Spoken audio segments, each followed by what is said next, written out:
তো hello guys, আসসালামু আলাইকুম। আশা করি সকলেই ভালো আছেন, আমিও ভালো আছি। তো আজকে আমরা কোরবানির গরু কিনতে যাব।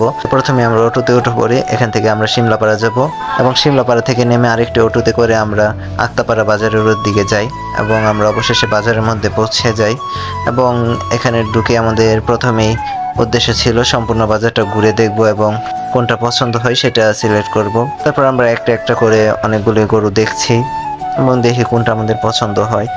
অবশেষে তখন মোটামুটি ভালোই বাজার জমে গিয়েছিল, আমরা দুপুরবেলায় গেছিলাম, কিন্তু তখন বেচা কিনাটা হচ্ছিল না। তবু আমরা অনেকক্ষণ ঘোরাঘুরি করি এবং দেখি কোনটা পছন্দ হয়। তখন আমরা একটা একটা করে ঘুরে দেখছি এবং দেখতে দেখতে দেখি বিভিন্ন মানুষজন আসছে এবং একজন এক এক দাম বলছে, এক দুইটা বেচা কিনাও হচ্ছিল তখন। তারপর আমাদের পছন্দ হয়েছে এক দুইটা, তখন আমরা পাশে আসে মানে চিন্তা ভাবনা করি কোনটা কিনবো আর কি। তারপর ভাবলাম এখন একটা কিনা যাক এই মুহূর্তে। তখন এই দুইটা ষাঁড় আসে জোরে জোরে দৌড়াতে আমাদের সামনে এসে একটু পাগলামি শুরু করে দিছিল। তখন আমরা এমনিতেই আপনারা জানেন আমরা ভয় পাই, তারপর তো আরো বেশি ভয় পেয়ে গেছিলাম আমি।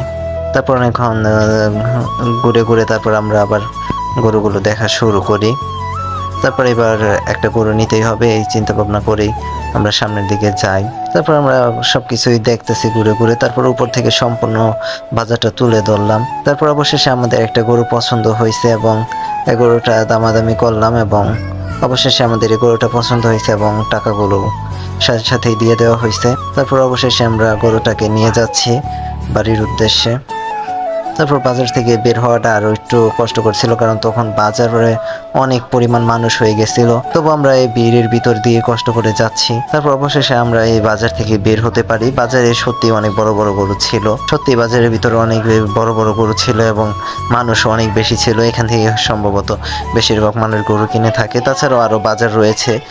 আমরা আসছিলাম যদি পছন্দ হয় তাহলে নিয়ে যাব। তো এখন গরুটাকে বাড়িতে নিয়ে যাওয়ার পালা। তো আমরা হাঁটা শুরু করলাম, কিন্তু আমাদের বাড়িতে রাখার তেমন ব্যবস্থা নেই। এই বাজারের মোটামুটি 2-3 কিলোমিটার পরে আমার বড় বোনের বাসা, তো সেখানে 2 দিন রাখবো গরুটা। তারপরে শুক্রবারে আমাদের বাড়িতে নিয়ে যাব। তারপর আমরা হেঁটে যাওয়া শুরু করলাম, কারণ এখান দিয়ে গাড়ি দিয়ে যাওয়াটা কষ্টকর।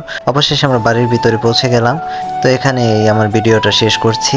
যদি ভালো লাগে লাইক কমেন্ট করে সাবস্ক্রাইব করে পাশে থাকবেন। ধন্যবাদ সবাইকে।